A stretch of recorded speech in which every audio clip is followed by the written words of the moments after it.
Hi friends, welcome to Vrindavan PSC world. അപ്പോൾ ഞാനിന്ന് assistant സെയിൽസ്മാൻ്റെ short ലിസ്റ്റിൽ എന്നെ ഉൾപ്പെടാൻ സഹായിച്ച ഞാൻ ചെയ്ത ചില മെത്തേഡ്സ് നിങ്ങൾക്ക് അത് നെക്സ്റ്റ് എക്സാമിന് ക്രാക്ക് ചെയ്യാൻ സഹായിക്കുന്ന കുറച്ച് കാര്യങ്ങൾ. അതിൽ ഞാൻ കുറച്ച് എക്സ്ട്രാ കാര്യങ്ങളും കൂടി ഇന്നത്തെ വീഡിയോയിൽ പറയാൻ ഉദ്ദേശിക്കുന്നുണ്ട് കേട്ടോ. 28 ആ ഒരു റേഞ്ചിലുണ്ടായിരുന്ന മാർക്സ് 81 ഉയർത്താൻ ഞാൻ കണ്ടിന്യൂസ് ആയിട്ടുള്ള കുറേയധികം എഫേർട്സ് എടുത്തിട്ടുണ്ട്. PYQs ധാരാളമാണ് ഞാൻ ചെയ്തിട്ടുള്ളത്. അപ്പോൾ നമ്മൾ സ്റ്റിൽ 28, 29 ആ ഒരു റേഞ്ചിലാണ് മാർക്സ് നിൽക്കുന്നത് എങ്കിൽ തീർച്ചയായിട്ടും നമ്മുടെ പഠന രീതിയിൽ ചില മാറ്റങ്ങൾ വരുത്തേണ്ടതുണ്ട്. അതുകൊണ്ടാണ് നമുക്ക് ആ ഒരു മാർക്കിൽ നമ്മൾ ഒതുങ്ങി പോകുന്നത്. മെയിൻ റീസൺസിൽ എന്തുകൊണ്ടാണ് നമ്മൾ ഇങ്ങനെ തന്നെ ആ ഒരു റേഞ്ചിൽ ഒതുങ്ങി നിൽക്കുന്നതിന്റെ കാരണങ്ങൾ ഒന്ന് ആവാൻ സാധ്യത നമ്മൾ പഠിച്ചിട്ടുണ്ടാകില്ല എന്നുള്ളതാണ്. രണ്ടാമതൊരു സാധ്യത നമുക്ക് കൺഫ്യൂഷൻ വരുന്നു എന്നുള്ളതാണ്. നമ്മൾ ഡെയിലി പഠിച്ചിട്ടും നമുക്ക് ക്വസ്റ്റ്യൻസ് കാണുമ്പോൾ ഓപ്ഷൻസ് എലിമിനേറ്റ് ചെയ്ത് ആൻസറിലോട്ട് എത്താൻ പറ്റുന്നില്ല. 4 തരുന്നതിൽ ഒരു 2 എലിമിനേറ്റ് ചെയ്ത് നമുക്കൊരു ഫൈനൽ ഡിസിഷനിലോട്ട് എത്താൻ പറ്റുന്നില്ല എന്നുള്ളതാണ്. അപ്പോൾ ഈ രണ്ടാമത്തെ കാരണമായിരിക്കും മെജോറിറ്റി ആൾക്കാർക്കും ഉണ്ടാകാൻ സാധ്യത. അപ്പോൾ അത് ആരുടെയും കുറ്റം കൊണ്ട് വരുന്നതല്ല. നമ്മൾ ഡെയിലി പഠിക്കുന്നത് ഒരു സർട്ടൻ പെർസെൻറ്റേജ് നമ്മളുടെ മൈൻഡ് അല്ലെങ്കിൽ മെമ്മറിയിൽ നിന്ന് ലോസ് ആകും. അത് സയന്റിഫിക്കലി പറഞ്ഞിട്ടുള്ള കാര്യമാണ്. സോ അങ്ങനെ മറന്നു പോകുന്ന കാര്യങ്ങളെ നമ്മൾ ഒന്നുകൂടെ ഊട്ടി ഉറപ്പിക്കേണ്ടതുണ്ട് അല്ലേ. അപ്പോൾ ഡെയിലി നമ്മൾ മോർണിംഗിൽ എന്താണോ നിങ്ങളുടെ സ്റ്റഡി റുട്ടീൻ്റെ ഭാഗമായിട്ട് പഠിക്കുന്നത്, ആ പഠിക്കുന്ന കാര്യം നിങ്ങൾ നൈറ്റിൽ എന്ത് ചെയ്യാം, ഒരു 30 മിനിറ്റ്സ് എങ്കിലും റിവൈസ് ചെയ്യാൻ ശ്രമിക്കാം. ഓക്കെ, ഇങ്ങനെ റിവൈസ് ചെയ്യുന്നത് നിങ്ങൾക്ക് മെമ്മറി പവർ കൂട്ടും. ഡെയിലി പഠിക്കുന്നത്, മോർണിംഗ് പഠിക്കുന്നത്, നൈറ്റിൽ എന്ത് ചെയ്യണം, റിവൈസ് ചെയ്യണം. ഓക്കെ, ഇനി രണ്ടാമത്തെ കാര്യം, നിങ്ങൾ അന്നന്ന് പഠിക്കുന്നതിൽ നിന്ന് ആ ഒരു പോർഷൻസിൽ നിന്ന് എന്തെല്ലാം ചോദ്യങ്ങൾ വരാൻ സാധ്യതയുണ്ട് എന്നുള്ളത് നിങ്ങൾ തന്നെ സ്വയം ഒന്ന് അനലൈസ് ചെയ്ത് നോക്കാം. നിങ്ങൾക്ക് സ്വയം അനലൈസ് ചെയ്യാം, അല്ലെങ്കിൽ നിങ്ങൾക്ക് മോക്ക് ടെസ്റ്റുകൾ എടുക്കാം. ഇപ്പോൾ ഞാൻ എൻ്റെ ക്ലാസ്സിൽ പ്രൊവൈഡ് ചെയ്യുന്നത് അങ്ങനെ ഒരു സിസ്റ്റമാണ്. സോ അത് നിങ്ങൾക്ക് ഒന്നും കൂടി ഈ പഠിച്ച കാര്യങ്ങളിൽ നിന്ന് നിങ്ങൾ ഉദ്ദേശിക്കാത്ത തരത്തിലുള്ള ക്വസ്റ്റ്യൻസ് ഉണ്ടോ എന്നുള്ളത് മനസ്സിലാക്കാൻ സഹായിക്കും. സോ നിങ്ങൾക്ക് ടെസ്റ്റ് സീരീസ് വേണമെന്നുണ്ടെങ്കിൽ ഞാൻ എൻ്റെ ടെലിഗ്രാം ചാനലിൻ്റെ ലിങ്ക് കൊടുക്കാം ഡിസ്ക്രിപ്ഷൻ ബോക്സിൽ, അല്ലെങ്കിൽ നിങ്ങൾക്ക് വൃന്ദാവൻ PSC വേൾഡ് എന്ന് പറയുന്ന ടെലിഗ്രാം ചാനൽ ടൈപ്പ് ചെയ്ത് ജോയിൻ ചെയ്ത് എനിക്ക് മെസ്സേജ് അയച്ചാൽ ഞാൻ പറയാം. ഓക്കെ, മൂന്നാമത് നിങ്ങൾ ചെയ്യേണ്ട ഒരു കാര്യം എന്താണെന്ന് വെച്ച് കഴിഞ്ഞാൽ, നിങ്ങൾക്ക് ഈസിലി സ്കോർ ചെയ്യാൻ പറ്റുന്ന ഏരിയാസ് ആണ് മാത്സ്, അതുപോലെ തന്നെ VFA ആണ് നിങ്ങൾ നോക്കുന്നതെങ്കിൽ ഇംഗ്ലീഷ് മലയാളം എന്ന് പറയുന്നത്. അതൊക്കെ കൺഫേം ആയിട്ടുള്ള സിലബസ് ബേസ്ഡ് ആയിട്ടുള്ള പാറ്റേൺ ആണ് അല്ലേ. ഇത് ഡെയിലി നിങ്ങൾ ഈ മാത്സ് പോലുള്ള സബ്ജക്റ്റ് പ്രാക്ടീസ് ചെയ്ത് കഴിഞ്ഞാൽ, മാത്സ് എന്ന് പറയുന്ന സാധനം പ്രാക്ടീസ് ചെയ്ത് കഴിഞ്ഞാൽ തന്നെ നമുക്ക് ആ ഒരു ഭാഗം കംപ്ലീറ്റ്ലി സ്കോർ ചെയ്യാൻ സാധിക്കും. ഓക്കെ, VFA ആണ് നിങ്ങളുടെ ഫോക്കസ് എങ്കിൽ ഇംഗ്ലീഷ് മലയാളം എന്നുള്ളത് പ്രീവിയസ് ഇയർ ക്വസ്റ്റ്യൻസ് ആൻസർ ചെയ്ത് പഠിച്ചാൽ മാത്രം തന്നെ നിങ്ങൾക്ക് നല്ലൊരു മെജോറിറ്റി സ്കോറിങ്ങിലോട്ട് എത്താൻ പറ്റും. ഓക്കെ, അപ്പോൾ ഇത്രയും കണ്ടതിൽ നിന്ന് നിങ്ങൾക്ക് സേഫ് ആക്കി, ഇപ്പോൾ LGS ആണ് നിങ്ങളുടെ ഫോക്കസ് എങ്കിൽ മാത്സിന്റെ ആ ഒരു മാർക്സ് നിങ്ങൾക്ക് സേഫായി, VFA ആണെങ്കിൽ ഇംഗ്ലീഷ് മലയാളം സ്കോർസ് സേഫായി. ഇനി നിങ്ങൾ അടുത്ത ഒരു ഹ്യൂജ് എമൗണ്ട് ഓഫ് മാർക്സ് നിങ്ങൾക്ക് സ്കോർ ചെയ്യാൻ സഹായിക്കുന്ന സാധനം വേറെ ഒന്നുമല്ല, SCRT ആണ്. SCRT ആണ് മിക്ക നിങ്ങൾ PSC ചോദ്യപേപ്പറിൽ എടുത്തു കഴിഞ്ഞാൽ നിങ്ങൾക്ക് കാണാൻ സാധിക്കുന്നത് വലിയൊരു ഷെയർ ഓഫ് ക്വസ്റ്റ്യൻസ് അവർ SCRT നിന്നാണ് എടുക്കുന്നത്. 5 to 10 വരെ ബേസിക് സയൻസ്, സോഷ്യൽ സയൻസ്, എന്തൊക്കെ കാര്യങ്ങൾ അതിലുണ്ടോ, ഏറ്റവും ഇമ്പോർട്ടൻ്റ് ആയിട്ട് ബോക്സുകളിലായിട്ട് ടെക്സ്റ്റുകളിൽ കൊടുത്തിട്ടുള്ള കാര്യങ്ങൾ, ഇതെല്ലാം അവർ ചോദിച്ചിട്ടുണ്ട്. ടെക്സ്റ്റ് ആണ് അവർ ഏറ്റവും ആധികാരികമായി വെക്കുന്ന ഒരു കാര്യം. ഓക്കെ, അപ്പോൾ അത് ഏറ്റവും നന്നായി പഠിച്ചെടുക്കാൻ ശ്രമിക്കാം. 5 തൊട്ട് 10 വരെയുള്ള SCRT പാഠഭാഗങ്ങൾ ഒരിക്കലും സ്കിപ്പ് ചെയ്യരുത്. ഒരു ഡെയിലി ബേസിസിൽ നിങ്ങൾ നല്ലവണ്ണം പഠിച്ചിരിക്കണം. ഇനി ചില കാര്യങ്ങൾ SCRTയിൽ നിങ്ങൾക്ക് എക്സ്ട്രാ ഫാക്ട്സ് കാണണമെന്നില്ല.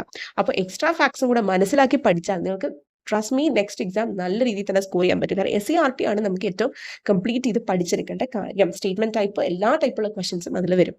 ഓക്കെ, ഇനി പിന്നെയുള്ളത് കറണ്ട് അഫയേഴ്സ് ആണ്.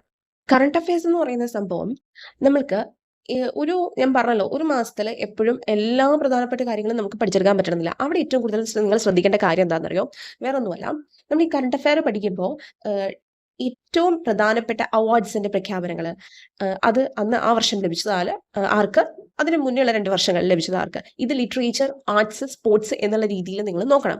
ഓക്കെ, പിന്നെ ഇതിൽ സയൻസ് ആൻഡ് ടെക്നോളജി റിലേറ്റഡ് ആയിട്ടുള്ള ഡെവലപ്മെന്റ്സ് എന്തൊക്കെയാണ്, ഏതൊക്കെയാണ് എന്നുള്ളത് കൃത്യമായിട്ട് നിങ്ങൾ മനസ്സിലാക്കണം. എന്താ പുതിയ മിഷൻസ് അങ്ങനെ വല്ലതും ഉണ്ടോ എന്നുള്ളത്. ഓക്കെ, പിന്നെ ഗവൺമെന്റ്സ്, നമ്മുടെ കേരള ഗവൺമെന്റും സെൻട്രൽ ഗവൺമെന്റും എന്തെങ്കിലും പുതിയ പ്ലാൻസ്, മിഷൻസ് ഇംപ്ലിമെന്റ് ചെയ്തിട്ടുണ്ടോ, അങ്ങനെയുള്ള കാര്യങ്ങൾ പഠിക്കാൻ ശ്രമിക്കണം. ഓക്കെ, ദെൻ ലാസ്റ്റ് വൺ, നിങ്ങൾ ഏറ്റവും കൂടുതൽ ശ്രദ്ധിച്ച് ചെയ്യേണ്ടത് PYQ ആണ്. കാരണം ഈ PYQന്റെ പ്രാക്ടീസ് എന്ന് പറയുന്നത് വളരെ വളരെ ഇമ്പോർട്ടൻ്റ് ആകുന്നതിൻ്റെ ഒരു മെയിൻ റീസൺ എന്താണെന്നറിയോ, നമുക്ക് 2021 തൊട്ട് 26 വരെ ഇപ്പോൾ നമുക്ക് അറ്റ് പ്രസന്റ് നടന്നുകൊണ്ടിരിക്കുമല്ലോ. ആ വരെയുള്ള ക്വസ്റ്റ്യൻസ് നിങ്ങൾ നോക്കിക്കഴിഞ്ഞ് കഴിഞ്ഞാൽ ആദ്യമൊക്കെ നമുക്ക് ഈ 21 തൊട്ടുള്ള പേപ്പേഴ്സ് ചെയ്യുമ്പോൾ നമുക്ക് വളരെ സിമ്പിൾ ആയിട്ട് തോന്നും. പിന്നീട് അങ്ങോട്ട് വരുമ്പോൾ അവർ ക്വസ്റ്റ്യൻസ് ടഫാക്കി കൊണ്ടുവരുന്നത് കാണാൻ സാധിക്കും. കുറേ ക്വസ്റ്റ്യൻസ് നിങ്ങൾക്ക് റിപ്പീറ്റഡ് ആയിട്ടുള്ളത് കാണാൻ സാധിക്കും. ഓക്കെ. പിന്നെ അവരുടെ ആ ഒരു പാറ്റേൺ തന്നെ അവർ ഡിഫറെന്റ് ആക്കി സ്റ്റേറ്റ്മെന്റ് ടൈപ്പ് ചെയ്യുന്ന നമുക്ക് എന്താണ് ഒരു ഉത്തരത്തിലേക്ക് എത്താൻ ബുദ്ധിമുട്ടാകുന്ന തരത്തിലേക്കുള്ളതൊക്കെ ഒക്കെ മാറ്റി എന്നുള്ളത് മനസ്സിലാകും. നമുക്ക് ഏതൊക്കെ ഏരിയാസാണ് അവർ കൂടുതൽ ഫോക്കസ് ചെയ്യുന്നതെന്ന് മനസ്സിലാകും. ഓക്കെ. ഇത് നിങ്ങളൊരു 2 ദിവസം ഇടവിട്ട് എന്നുള്ള രീതിയിൽ കൂടുതലും പ്രാക്ടീസ് ചെയ്യാം. നിങ്ങൾക്ക് മാർക്സ് ഇംപ്രൂവ് ചെയ്യാന്നുള്ളത് ഒരു ഉദ്ദേശം ഉണ്ട് എങ്കിൽ തീർച്ചയായിട്ടും നിങ്ങൾ എന്ത് ചെയ്യണം? PYQs മുടങ്ങാതെ പ്രാക്ടീസ് ചെയ്യണം. ഒബ്വിയസ്ലി നമുക്ക് വീണ്ടും ഈ പറയുന്ന റേഞ്ചിലൊക്കെ മാർക്സ് കിട്ടിക്കൊണ്ടേയിരിക്കും. അത് കൂടണമെന്നുണ്ടെങ്കിൽ നമ്മൾ ഈ ഓരോ PYQ ചെയ്യുമ്പോഴും നമ്മൾ അതിൽ കാണുന്ന നമ്മുടെ തെറ്റുകൾ ശ്രദ്ധിക്കുക. നമ്മൾ ശരിയായത് നമ്മൾ അധികം ഫോക്കസ് ചെയ്യണ്ട. പക്ഷെ നമ്മൾ കറക്കിക്കുത്തി ശരിയായതാണെങ്കിൽ നോക്കാം. അറ്റ് എ ഗ്ലാൻസ് ഞാൻ ചെയ്യുന്ന പരിപാടി ആൻസേഴ്സ് ഉണ്ടല്ലോ, ഇതെല്ലാം ജനറലി 1 തൊട്ട് 100 വരെയുള്ളത് എന്താണ് ആദ്യം എന്നുള്ള ആ ഒരു ഓർഡറിൽ നോക്കും. എനിക്ക് തെറ്റിയ സാധനം ഞാൻ ഒന്നും കൂടെ നോക്കും. എന്താണ് തെറ്റാൻ കാരണം എന്നുള്ളത് നോക്കും. പിന്നെ ഏത് മേഖലയിൽ നിന്നാണ് അത് ചോദിച്ചിട്ടുള്ളത്, അതിൽ ഇനി എന്തെങ്കിലും കാര്യങ്ങൾ എക്സ്ട്രാ പഠിക്കാനുണ്ടോ എന്നുള്ളത് നോക്കുക. ഇങ്ങനെ നിങ്ങൾ ഒരു 10-20 പേപ്പറെങ്കിലും ചെയ്ത് പ്രാക്ടീസ് ചെയ്യുമ്പോൾ നിങ്ങൾക്ക് നല്ല രീതിയിൽ മാർക്സ് ഇംപ്രൂവ് ആകും. ഓക്കെ. അപ്പോൾ അതിന് നമ്മൾ എന്ത് ചെയ്യണം? കണ്ടിന്യൂസ് ആയിട്ട് ഈ ഒരു പ്രോസസ്സ് ചെയ്തുകൊണ്ടിരിക്കണം. എല്ലാം പഠിച്ചിട്ട് ഒരിക്കലും ആൻസർ ചെയ്യാൻ നിൽക്കരുത്. അതുകൊണ്ടാണ് ഞാനൊരു 2 ദിവസം ഇടവിട്ട് നിങ്ങൾ പ്രാക്ടീസ് ചെയ്യണം എന്ന് പറയുന്നത്. അപ്പോൾ നമുക്ക് ഒരു കൺസിസ്റ്റൻസിയോട് കൂടി ഡെയിലി പഠിക്കാൻ പറ്റണം. ഇത് നമ്മളുടെ ആവശ്യമാണ്. നമ്മൾ ഒരു ദിവസം എത്ര മണിക്കൂർ പഠിച്ചെടുക്കുന്നു എന്നുള്ളതിലല്ല, നമ്മൾ പഠിക്കുന്ന സമയം ഇഫക്റ്റീവായി പഠിക്കുക എന്നുള്ളതാണ് ഏറ്റവും ഇമ്പോർട്ടൻ്റ് ആയിട്ടുള്ള കാര്യം. ഓക്കെ. ഈ പഠിക്കുന്ന സമയം ഇഫക്റ്റീവ് ആകണം എന്നുണ്ടെങ്കിൽ നമുക്ക് എന്താണ് നമ്മൾ കുറച്ച് ഇൻട്രസ്റ്റോട് കൂടി തന്നെ പഠിക്കണം. നമുക്ക് ബോറിംഗ് ആയിട്ട് ഫീൽ ചെയ്യരുത്. ഇപ്പോൾ ഡെയിലി മനസ്സിൽ നിങ്ങൾക്ക് ഏറ്റവും ബുദ്ധിമുട്ടുള്ളത് ഏതാണോ അത് തീർച്ചയായിട്ടും ഓരോ ദിവസവും നിങ്ങളുടെ പഠനത്തിൽ ഇൻക്ലൂഡ് ചെയ്യാം. ഓക്കെ.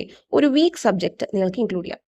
ഇനി നിങ്ങൾക്ക് ഏറ്റവും ഇൻട്രസ്റ്റ് ഉള്ള ഒരു സബ്ജക്റ്റ് നിങ്ങളുടെ പഠനത്തിൽ ഇൻക്ലൂഡ് ചെയ്യാം. ഓക്കെ. പിന്നെ മാത്സ് തീർച്ചയായിട്ടും പ്രാക്ടീസ് ചെയ്യുക. കാരണം അതൊക്കെ ഈസി ആയിട്ട് സ്കോർ ചെയ്യാൻ പറ്റുന്നതാണ്. പിന്നെ SCERT പാഠഭാഗം. ഇങ്ങനെ ഒരു രീതിയിൽ നിങ്ങളൊന്ന് ഓരോ ദിവസവും മനസ്സിൽ നിങ്ങളുടേതായ ഒരു സ്റ്റഡി പ്ലാൻ ഉണ്ടാക്കി പഠിക്കാം.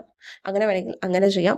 നിങ്ങൾക്ക് ഞാൻ പറഞ്ഞതുപോലെ എൻ്റെ കയ്യിൽ ജോയിൻ ചെയ്യണമെന്നുണ്ടെങ്കിൽ നിങ്ങൾ വൃന്ദാവൻ PSC വേൾഡ് എന്ന് പറയുന്ന ടെലിഗ്രാം ചാനലിൽ ടൈപ്പ് ചെയ്ത് ജോയിൻ ചെയ്ത് എനിക്ക് മെസ്സേജ് ചെയ്താൽ മതി. അതിൽ ഓരോ ദിവസവും ഒരു സ്പെസിഫിക് പോർഷൻസ് കൊടുക്കുന്നുണ്ട് പഠിക്കാൻ. അത് ഇങ്ങനെ നിങ്ങൾക്ക് കയ്യിലുള്ളത് എന്താണോ അത് വെച്ച് പഠിക്കാം. ഇനി SCERT എന്ന് പറയുന്നത് ഒരു സെപ്പറേറ്റ് മേഖല തന്നെയാണ്. അതെന്തായാലും തീർച്ചയായിട്ടും നമ്മൾ പഠിച്ചു മാറ്റേണ്ടതുണ്ട്. ഓക്കെ. അപ്പോൾ അതിന് ഒരു സെപ്പറേറ്റ് ടെസ്റ്റ് സീരീസ് തന്നെ ഞാൻ പ്ലാൻ ചെയ്യുന്നുണ്ട്. SCERT മാത്രം ബേസ് ചെയ്തിട്ട്. ഇതിപ്പോൾ SCERT ക്ലാസ്സസും ഞാൻ പ്രൊവൈഡ് ചെയ്യുന്നുണ്ട്. അപ്പോൾ അതിൽ എല്ലാ കാര്യങ്ങളും ഏതൊക്കെ പാഠഭാഗങ്ങൾ നിങ്ങൾക്ക് വേണോ അതൊക്കെ പഠിപ്പിച്ചു തരും. ഓക്കെ.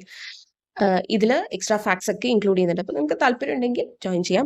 നിങ്ങളുടേതായ രീതിയിൽ നിങ്ങൾക്ക് നോക്കാനാണെങ്കിൽ തീർച്ചയായിട്ടും നിങ്ങൾക്ക് ഈ ഒരു രീതിയിൽ ഓരോ ദിവസവും എന്തായാലും ഒരു ചെറിയ കുറച്ച് മണിക്കൂറാണെങ്കിൽ നിങ്ങൾ പഠനത്തിനായിട്ട് മാറ്റി വെക്കുക. അന്ന് പഠിച്ചത് എന്തോ അത് രാത്രി റിവിഷൻ ചെയ്യുക.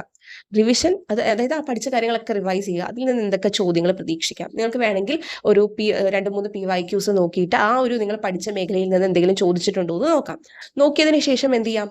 അതൊന്ന് ഇമ്പോർട്ടൻ്റ് എന്നുള്ള രീതിയിൽ നിങ്ങൾക്ക് മാർക്ക് ചെയ്തിടാം. അത് നിങ്ങളുടെ കയ്യിൽ ഇപ്പോൾ ഒന്നില്ലെങ്കിൽ നിങ്ങൾക്ക് എന്താണ് ഇമ്പോർട്ടൻ്റ് ആണെന്നുള്ള രീതിയിൽ ചോദിച്ചിട്ടുണ്ടെങ്കിൽ ടെക്സ്റ്റ് ആണെങ്കിൽ ടെക്സ്റ്റിൽ മാർക്ക് ചെയ്യാം. അല്ലെങ്കിൽ നിങ്ങൾക്ക് എന്താ സെപ്പറേറ്റ് ബുക്കിൽ നോട്ട് ഡൗൺ ചെയ്ത് വെക്കാം. ഓക്കെ. പിന്നീട് നിങ്ങൾക്കത് നോക്കുമ്പോൾ റെഫർ ചെയ്യുമ്പോൾ ഇത് ഇമ്പോർട്ടൻ്റ് ആണെന്നുള്ളത് മനസ്സിലാക്കാൻ വേണ്ടിയിട്ടാണ്. ഓക്കെ. പിന്നെ ഞാൻ ബാക്കി പറഞ്ഞ പോലത്തെ കാര്യങ്ങൾ കൃത്യമായിട്ട് നിങ്ങൾക്ക് ചെയ്യാൻ സാധിച്ചു കഴിഞ്ഞ് കഴിഞ്ഞാൽ തീർച്ചയായിട്ടും നിങ്ങൾക്ക് നല്ല രീതിയിൽ മാർക്സ് ഇംപ്രൂവ് ആകും. ഒരിക്കലും വിഷമിച്ചിരിക്കരുത്. നമുക്ക് കൺഫ്യൂഷൻസ് മാറിപ്പോകണം എന്നുണ്ടെങ്കിൽ, ഒരു ക്വസ്റ്റ്യൻ കാണുമ്പോൾ കൺഫ്യൂഷൻസ് മാറിപ്പോകണം എന്നുണ്ടെങ്കിൽ തീർച്ചയായിട്ടും നമ്മുടെ സ്റ്റഡി പാറ്റേൺ ഒന്ന് മാറ്റിയാൽ മതി. ഓക്കെ. പിന്നെ നല്ലവണ്ണം പ്രാക്ടീസ് ചെയ്യുക. അത് PYQs മാത്രമല്ല മോക്ക് ടെസ്റ്റുകളും ധാരാളം ചെയ്യുക. ഓക്കെ. അത് നിങ്ങൾക്ക് നെക്സ്റ്റ് എക്സാമിന് തീർച്ചയായിട്ടും ഹെൽപ്ഫുൾ ആയിരിക്കും. എനിക്കിത് ഹെൽപ്ഫുൾ ആയിട്ടുണ്ട്. അതുകൊണ്ടാണ് ഞാൻ പറഞ്ഞത് കേട്ടോ. ഓക്കെ. അപ്പോൾ നമുക്ക് നെക്സ്റ്റ് വീഡിയോയിൽ കാണാം. Thank you for watching.